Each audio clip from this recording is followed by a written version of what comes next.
नमस्कार, आप देख रहे हैं विकासनामा न्यूज। आपके साथ मैं हूं राशि। आइए खबरों की शुरुआत करेंगे। केंद्रीय ऊर्जा मंत्री ज्योतिरादित्य सिंधिया ने कांग्रेस के वरिष्ठ नेता आचार्य प्रमोद कृष्णन को निष्कासित किए जाने के सवाल पर कहा कि कांग्रेस पार्टी की विचारधारा भारत को बैंकरप्ट करने की थी, अब वह स्वतः ही बैंकरप्ट हो गई है।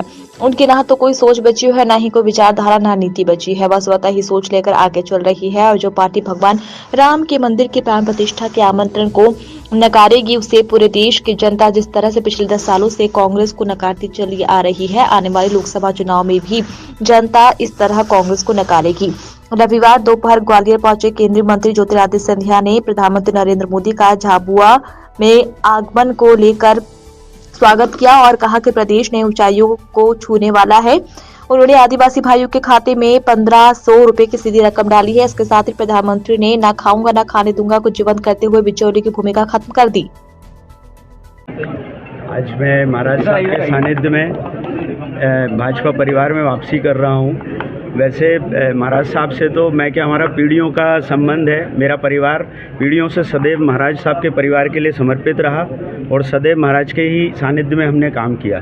कुछ परिस्थितियाँ आई और आज स्थिति पैदा हुई, आज हमारे प्रधानमंत्री जी ने जो विश्व में हमारे देश का परचम लहराया है, जो उनकी जन कल्याणकारी नीतियाँ आम जन के लिए, गरीब के लिए, किसान के लिए, जो एक देश को समृद्ध बनाने में है, उसके लिए हम प्रभावित होकर वापसी की। दूसरा, हमारे महाराज साहब जिस चीज़ के लिए अक्सर रहते हैं, जिस चीज़ के लिए वचन देते हैं, खुद जब तक उस चीज़ को अंजाम नहीं दे देते, जब तक चैन से नहीं बैठते हैं। हमारे महाराज की कार्यशैली को देखते हुए हम चाहते हैं कि हम महाराज के सानिध्य में कार्य करें और पूरे क्षेत्र में हमारे महाराज का प्रतिनिधित्व हो, जिससे कि हमारा क्षेत्र विकास और प्रगति पर अग्रसर है। डाल दिया है। उन्होंने प्रधानमंत्री जी को आमंत्रित किया था, कल की मंदिर के उद्घाटन शिलान्यास में बताया जाता है।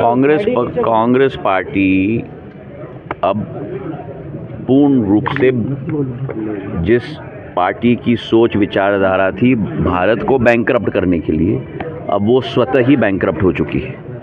ना कोई सोच है, ना कोई विचारधारा है, ना कोई नीति है, केवल स्वतः की सोच है। और जो पार्टी भगवान श्री राम के मंदिर की प्राण प्रतिष्ठा के आमंत्रण को नकारेगी, उसे पूर्ण देश की जनता आने वाले दिनों में जिस तरीके से 10 साल में नकारा है, वैसे ही आने वाले दिनों में नकारेगी।